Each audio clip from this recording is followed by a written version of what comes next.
Hi, Mark Buchanan here, the author of the book Hidden in Plain Sight, The Secret of More with Thomas Nelson. Today I want to talk about self-control. One of the virtues that I've been exploring in this series of videos and that I talk about in the book is the virtue of self-control. Peter in 2 Peter chapter 1 says that we're to add to our faith 7 things, and the third of the virtues he says we should add is self-control. Now, it's actually in 1 Peter that he talks most about this thing called self-control. First is in 1 Peter chapter 1 verse 13 through 16, and basically he says, be prepared in your mind and be self-controlled. And the conclusion of that, the reason for that, he says, is because you need to be a holy person. One of the things Peter always does when he mentions self-control in the first letter is he always pairs it with some quality of our mind. So in this case, it's be prepared in your mind. Anticipate things that might happen.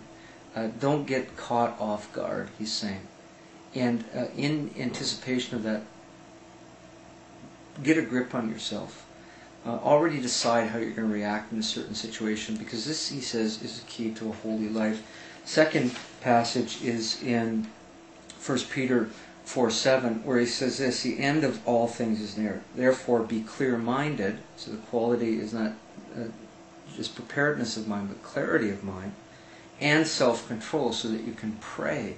So Peter's saying, you know, if the end of all things is near, if we're facing ultimate reality, we're not just dealing with a little problem in the day, but we're dealing with the possibility of the sky falling, the clouds, parting, and Jesus coming home or coming to get us. Then what we need is a clearness of mind and a self-control. We have better be ready for that thing in order to pray, because our temptation will be almost everything else but to pray.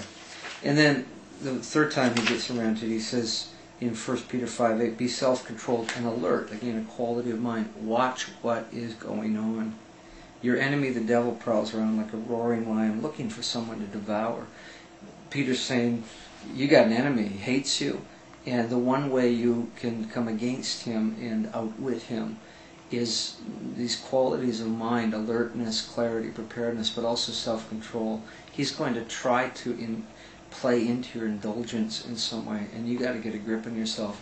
When I first became a Christian, I realized very quickly that one of the things that I had a temptation toward is to control others and indulge me.